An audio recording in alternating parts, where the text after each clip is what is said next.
Wow, I'm really excited for these games. Or we don't show anything. That was a lot of build-up for nothing. There's somebody random!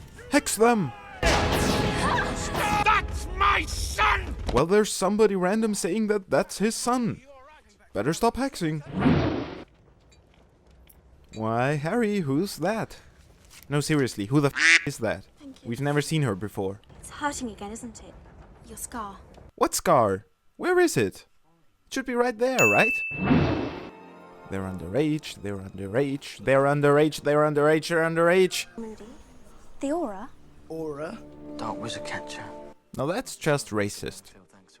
Scores of witches and wizards have claimed that they only did you-know-who's bidding under the influence of the Imperious Curse. But here's the rub. How do we sort out the liars? Well, there's a truth potion, isn't there? There's one in this very movie. So, here's my question. He just said... The use of any one of them will earn you a one-way ticket to Azkaban. And he used all three of them in a row. Or is it totally okay because he performed them on an animal? That's what Bella's going to say. Harry, did you put your name in the Goblet of Fire? No, sir. You asked one of the oldest students to do it for you? No, sir. Wait, that was an option? Just have an older student drop your name in? It doesn't help, Alistair. Why are they talking about this? It's obvious that there's foul play. Why not just say, okay, Harry's not a contestant? The rules are absolute. The Goblet of Fire constitutes a binding magical contract. Well, yeah, but these absolute rules also say that only 3 can participate and that they can't be under 17. And I don't know who signed that binding magical contract, but it wasn't Harry. He is, as of tonight, a Tri-Wizards champion. Shouldn't it also be called Quad Wizard Champion? I mean, the tri in the name is for the 3 contestants, right?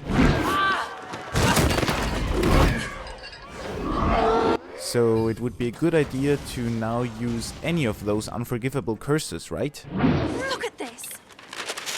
This article is about confused Muggle train spotters in Hogwarts Express. And I really want to know how they got on the train. This eve night, we and our guests gather in the Great Hall for a night of well-mannered frivolity. Harry Potter, a world filled with magic, a fight between good and evil. The Tri-Wizard Cup, a contest where only the mightiest of mighty wizards with extraordinary skills will prevail. We won't show you much of that, but half an hour of this movie will be Ron being jealous for some never fully explained and stupid reason, along with dancing. You thought we'd get to see dragons? No, just one for maybe 3 minutes. But you bet we'll show you all of the exciting dance, which includes learning how to dance, asking people out to dance, and this weird scene. Your body like a hairy troll, learning to rock and roll. To bring you this and more, Dobby won't show up in this story. But that little house elf, what did he ever do? Oh, right. Okay, again, here's my question.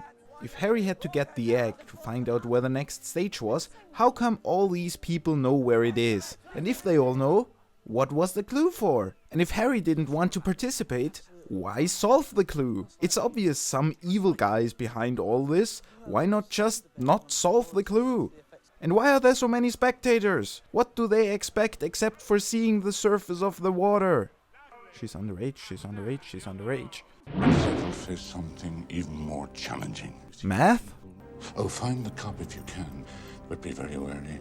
You could just lose yourselves along the way. Well, yeah, isn't that the whole point of a maze? And again, why are there so many spectators? What do they expect to see? Nothing, that's what. Should at any point a contestant wish to withdraw from the task, he or she need only send up red sparks with their wand. What, so now all of a sudden there's an option of quitting? I can touch you now.